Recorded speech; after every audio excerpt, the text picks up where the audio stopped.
welcome to the Insomnia Project. Sit back, relax, and listen as we have a conversation about the mundane. One thing that we try to deliver is a conversation that's less than fascinating so that you can just feel free to drift off.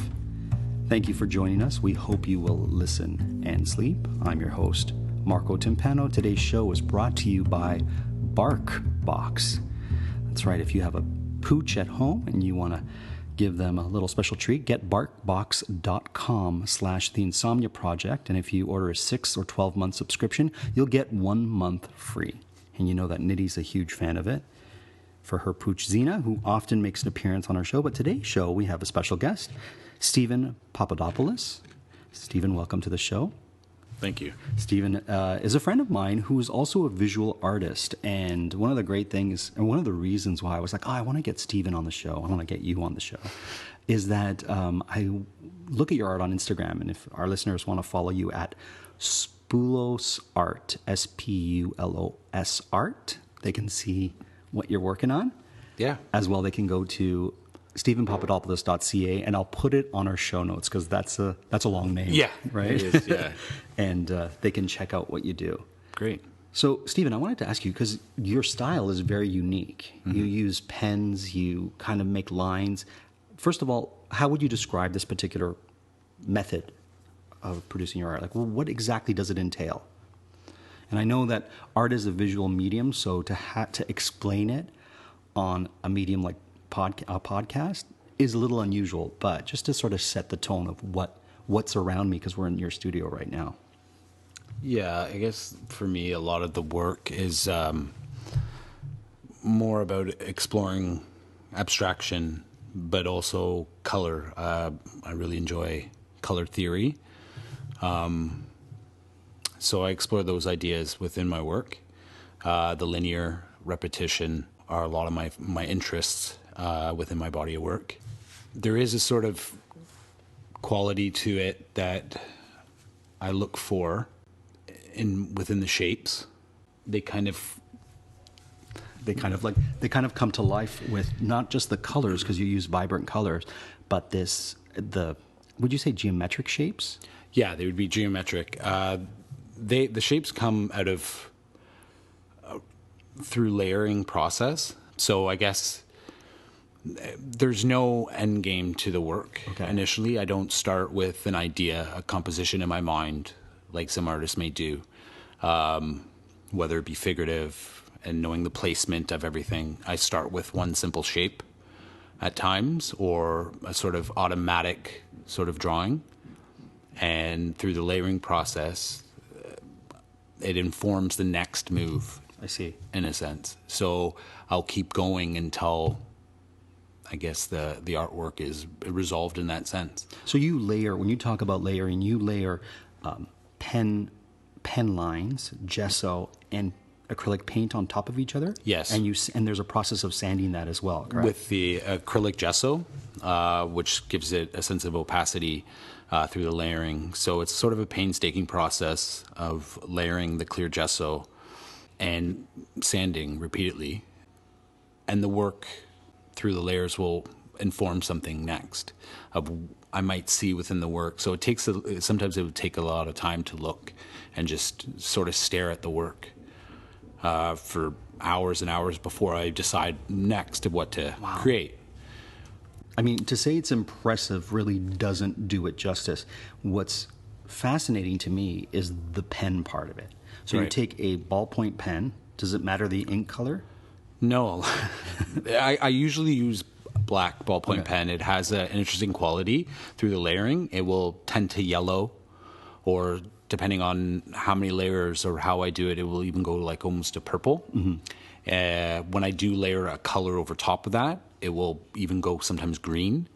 I found it more interesting than if I were to use red or a blue pen. I see. So it's just choice, I guess, just through that technique of using that pen. Now walk me through what the process is with the pen, because it's hard for me to describe it, but basically it looks like multiple straight lines of pen marking. Mm-hmm. Do you take a ruler? Is that what you do? I use a ruler. Okay. And there's a certain energy that I use with it. It's just repeated, but I try to. There's when I use the pen, it's kind of sounds odd, but I do hear a noise with the pen. Right. The back and forth motion. There has been videos of me using it, and you can hear it. And so for me, there's a weight in each line, so you can see within the work at times when I do. It's a continuous motion, and when it's sort of automatic at times, but then there's times where I make certain choices of like how thick I want each line, where I want thin, very similar to like gradation of some sort of like even drawing with pencil or using a gradation from black to white. So I will continuously work on that until I feel that a pattern is sort of happening within the work. Right. I almost feel like there's a transition that happens, and almost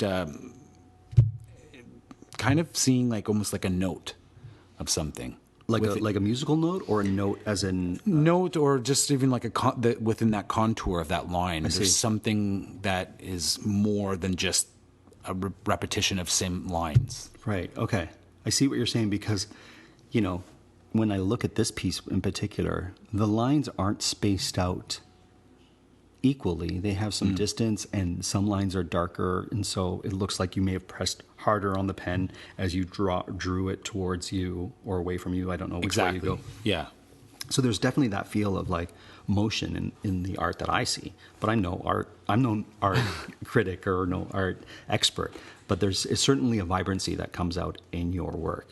Do you finish the ink in a pen when you start your work? Like, have you ever exhausted a pen? Yes, that does happen. And I don't mind that at all, because what will happen, the reaction with that, the color will actually start to change. So the black, through the layers, there's areas that will be, when the ink was more prominent, and there would be a lot more vibrant. But then when it starts to fade, that ink, Sure.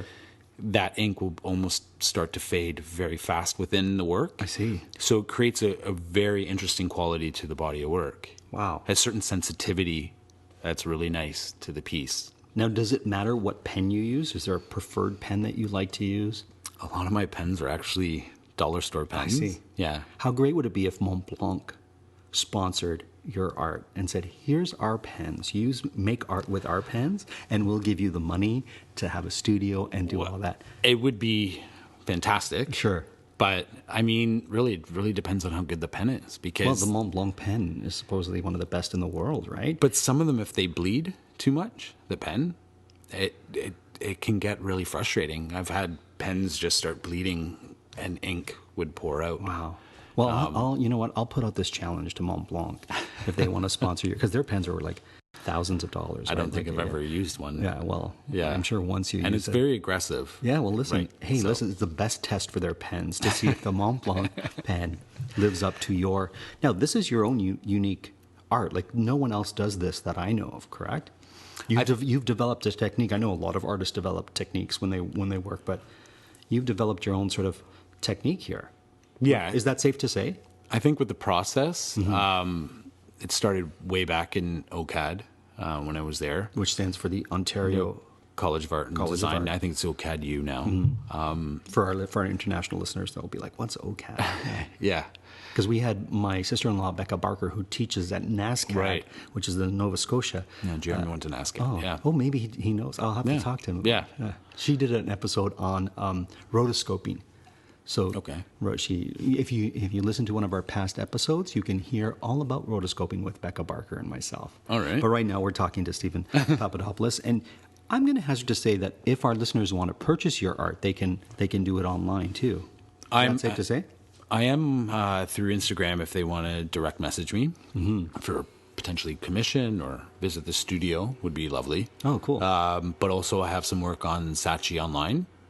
That's awesome. Yeah, so there's work there that's also up for purchase as well. So There you go. People are interested in having a look, you can look on my website or Saatchi Online and And maybe we'll grab a couple of pictures and put it on our Instagram account as well so that they can see what we're talking about today. Yeah. How long does a piece like that take? I know that's such a benign or like basic question that I'm asking, but it's something that, you know, for the non-artist who goes to a museum and whatnot, and you look at a piece of work and you think, how long did it take to make that? I have the opportunity to actually ask an artist, how long did it take to make this piece in front of me? Well, it really depends on, obviously, with the range of the work and depending on what for me, it's more or less until I feel the painting is resolved. Mm-hmm. The emotion I get from it. I think Agnes Martin, artist Agnes Martin, was one of the thing that struck a chord was what she said when I listened to actually one of her podcasts. Okay. Or someone from the tape. I think it was from the Guggenheim or anyway. Agnes Martin said along lines, so don't quote me on this, but just said, whenever you have that feeling waking up in the morning and you're happy and you don't know why. Right. It's not a dream that you had. You're just happy. She's like, that's the true emotion of just that feeling that way. And she's like, that's kind of the emotion I look for in my art. So I guess in that same lines, when I'm creating a work, I don't, like I said, I don't really have an agenda necessarily what it's going to look like, the finished product. It's until I reach a certain point within the work that I'm like, it's done, or I'm happy. Right. So it could take longer than some. So I can have a very small pieces piece. can be exactly the same in size, but one could take a short time. And one Exactly. I see. So sometimes I've actually intended even to go further, but I've looked at the piece and I'm like, it's done. It's done. So, and I'm happy with it. That's great that you can recognize when it's done. It can be challenging, Sure. right? I've overworked a piece where it's just messed up. Okay. Yeah, it just went too far. I pushed it too far. Right. Like this one. I'm kidding. It's a beautiful piece that actually my computer's sitting on, and I said to Steve, is it okay if and he's like, yeah, I sand on this piece. Well, actually, speaking of work, when it's finished, this piece that your computer is on has been in this state for about 2 months. When will it be done? I'm still thinking about when to start again. I guess it's an unfair question to ask an artist when will the piece be done or how long it takes. It takes as long as it takes, right? Exactly. I mean, there is sometimes a deadline, and you have to kind of work within that. But I try to do what I can within that time frame. What does this art say about you?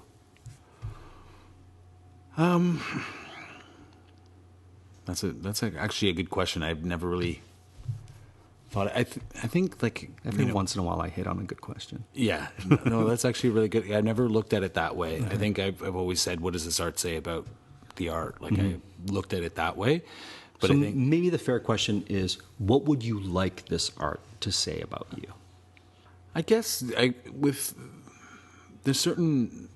a certain craftsmanship that I really appreciate with the work, and I think that's kind of,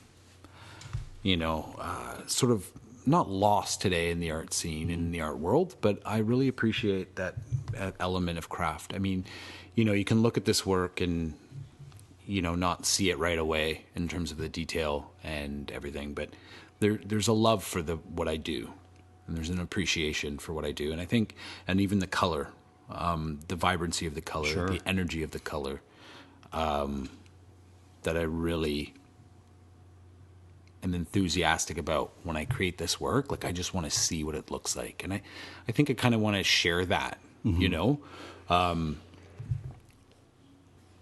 it's just that visual component that I like, and that sort of, I want people to have that nice gaze towards the work. Ah, nice. They can interpret it however they want. Sure. I'm not trying to, there's an open narrative to the sense of it. I don't want them to look at the work and be like, this is what it means.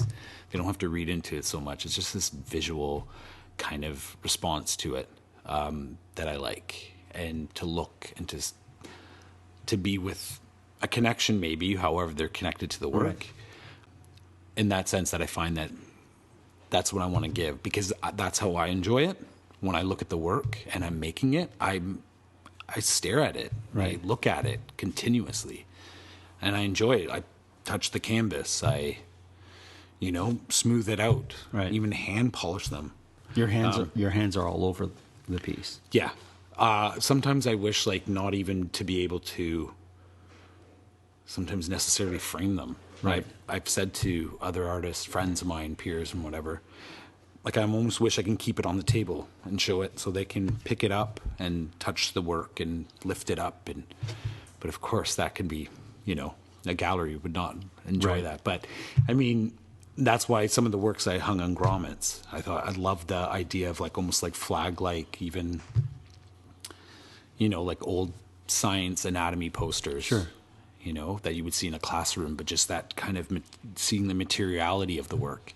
So it goes beyond just making the composition. It's all about the actual piece itself, whether they're on wood, how smooth, how the quality of the frame. It can go from that. So there's that craftsmanship that I want also to be part of the work. So it's the piece as a whole that it's the, I guess, sort of saying of the painting is the object. Right. I'm not, artists have said, in a lot of abstract artists, like Malevich and all them, it's like we don't paint objects. The painting is the object. I see. And that's how I look at the body of work. So very similar to someone that's making an abstract sculpture, but instead I do painting. Mm-hmm. So that's how I kind of respond to the work. So whatever the dimension of the work is, that's how I work within that frame. Whether the painting will continue off to the sides or not, or that final product that's the piece. That makes sense. It's pretty it's pretty awesome. Do you name your pieces? Is my next question. At times I do. Mm-hmm. It's kind of funny how the names come out. The names develop based on. A lot of times I don't. Like, I've called them composition number 1, 2, if it's based on the same body of work. Mm-hmm. Sometimes it's based on the action. Some pieces of, like, I've titled them transition because they, one of the works was in a show based on the idea of transition and what that word meant to the artist. So when I made that work specifically for that show, I kind of, the next body of work fit along that line. So I called them all transition number 1. I see. And there's been shift number 1, shift number 2. But sometimes a name will come from the work based on how I describe it. So there's been ones, the one with the orange square. Mm-hmm. And that's that piece there. But I changed the name through it, but it was still the orange square. But I titled it because it's not actual a full square. I see. So it's orange square, I think 43.5 by 45.3.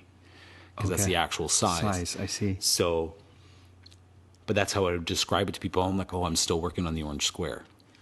So that would still exist in the title. Right.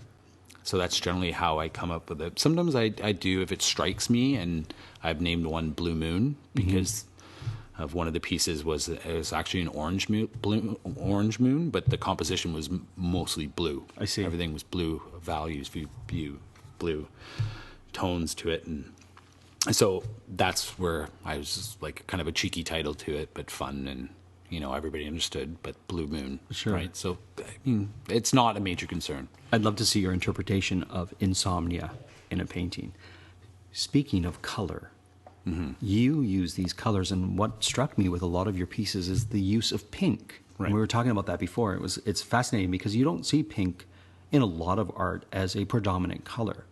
At least I don't. It's not the first thing that comes to me. Well, I think...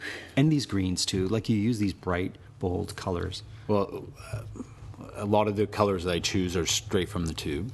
Okay. Right? So you're not mixing them? Not about blending and mixing. I like the And that's a choice you're making, right? It's a choice. When I see the color that I like, and sometimes I'll just pick 3 colors that I'll want to work with. Okay. And it's at a random, or in a sense, sometimes there's been because there's been those pigments in my studio that I need to kind of use up or get rid of. So I'll see what happens to them by putting them together. And there's an interesting I guess a color code that will happen that you don't normally see. People are so used to the basic colors of the color wheel and or, red and green together or whatnot, or and it's more complex than that in a sense, like if you want to get really in depth with it. But I think for me, it's more about just kind of just the curiosity of these two colors being next to each other, which no one won't see. With brown and pink, for example, I've done a piece and over there where it's brown and pink, and I thought it was kind of neat to kind of put those colors, interesting to kind of put them and how they worked. Right.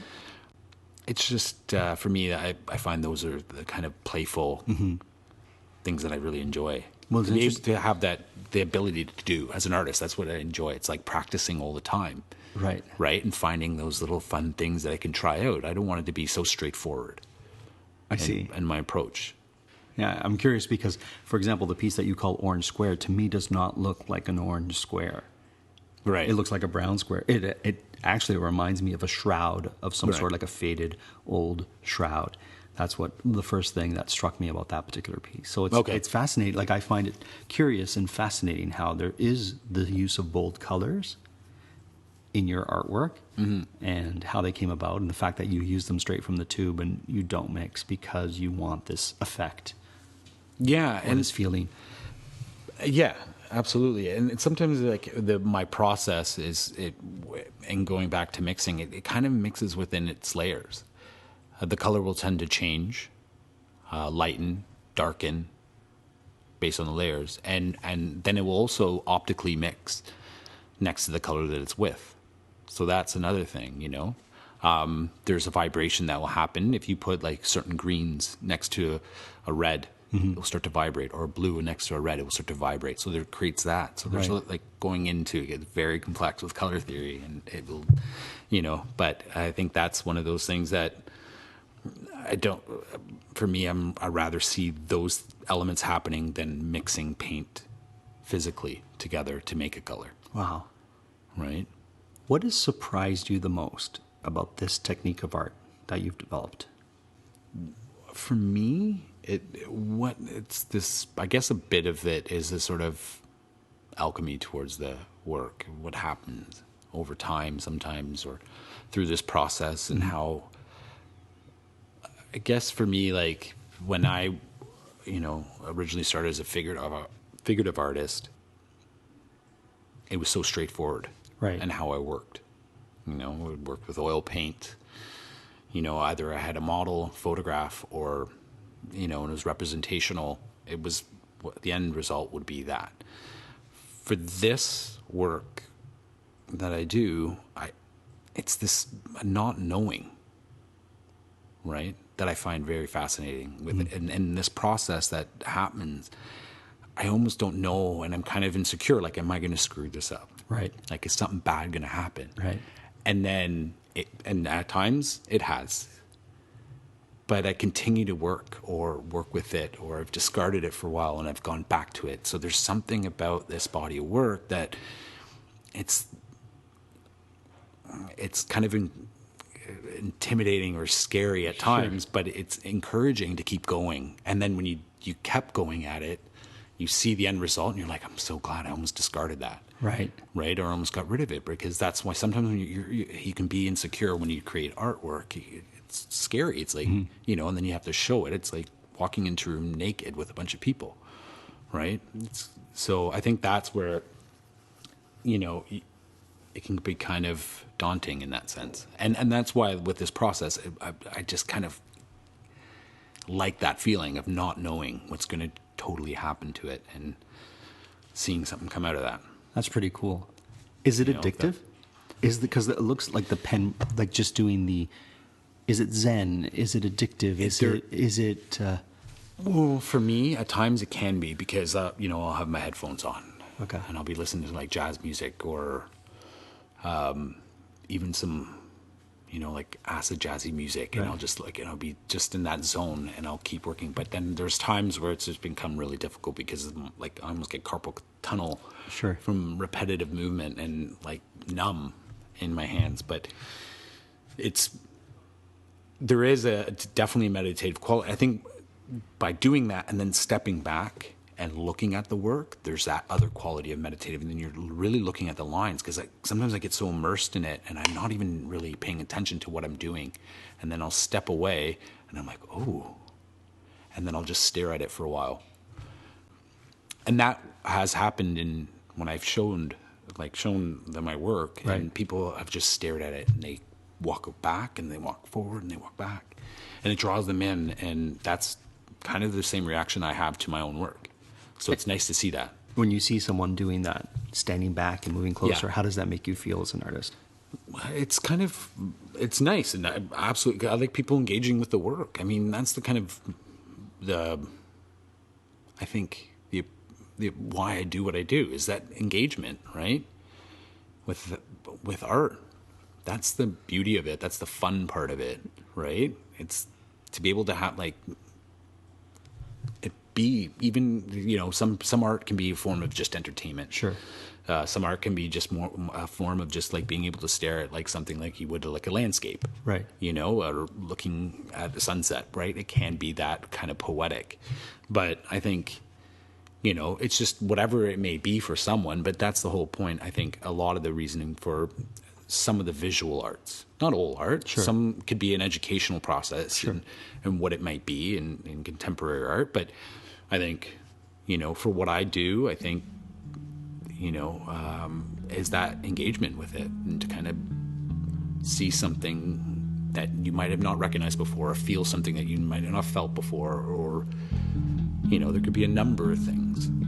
Well, speaking of engaging, Stephen, I want to thank you for making this particular episode very engaging. You're welcome. As we come to the end, if you'd like to see Stephen Papadopoulos' work, you can go to @Spoulos @SPULOS art, and we'll have it in our show notes, and take a look at his work.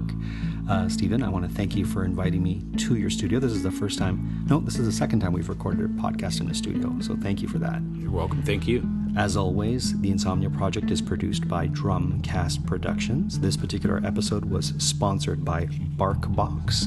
Go to barkbox.com/The Insomnia Project. And until next time.